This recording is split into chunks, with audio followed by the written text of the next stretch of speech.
આ બધા વચ્ચે મનસુખ વસાવાનો એ આરોપ કે છોટુ વસાવા અને મહેશ વસાવા આમ આદમી પાર્ટીના સંપર્કમાં છે અને કેટલાક જે ઇનપુટ્સ મળી રહ્યા છે કે ભરૂચમાં મહેશ વસાવા એક્ટિવ થઈ રહ્યા છે અને શક્ય બને કે ગુરુ ચેલા ફરી એક વખત એક જ પક્ષમાં થઈ જાય, એટલે કે ચેલા છે ચેતર વસાવા અને ગુરુ માનીએ છોટુ વસાવા કે મહેશ વસાવા, તો શક્ય બને કે આમ આદમી પાર્ટીમાં થઈ જાય. અને એની પાછળનું એક કારણ એ પણ છે કે ખતમ થતું રાજકીય અસ્તિત્વ જો બચાવવું હશે તો કોઈ એવા પક્ષનો સાથ પકડવો જ પડશે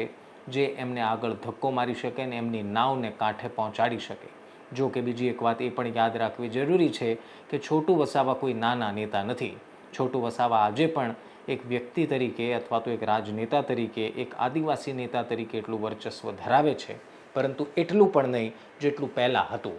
અત્યારના ત્યાં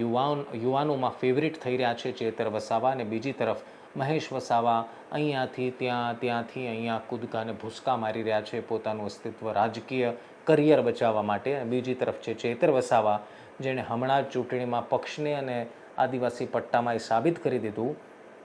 કે કેટલા મોટા નેતા અથવા તો કેટલા મજબૂત નેતા છે. હવે બધાના મનમાં એ સવાલ છે કે મહેશ વસાવા શું એ મહેશ વસાવા જેની અંડર ચૈતર વસાવા ટ્રેન થયા અથવા તો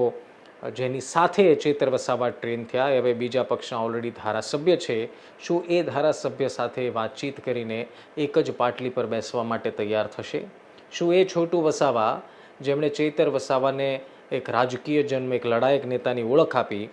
એની પાર્ટીમાં એટલે કે ચેલાની પાર્ટીમાં જવા માટે ગુરુ શું સામેથી હાથ લંબાવશે? આ બધા જ સવાલો છે, પરંતુ હું આપને કહું છું કે ખૂબ નજીકના સમયમાં એ ખબર પડી જશે કે મહેશ વસાવા શું કરે છે. શું ફરી બીટીપીને જીવંત કરવાના કોઈ પ્રયાસ થઈ રહ્યા છે? અને જો પ્રયાસ થઈ રહ્યા છે તો શું આ સ્થિતિમાં જ્યારે 1.5 વર્ષ જ બાકી છે વિધાનસભાને, શક્ય છે ખરી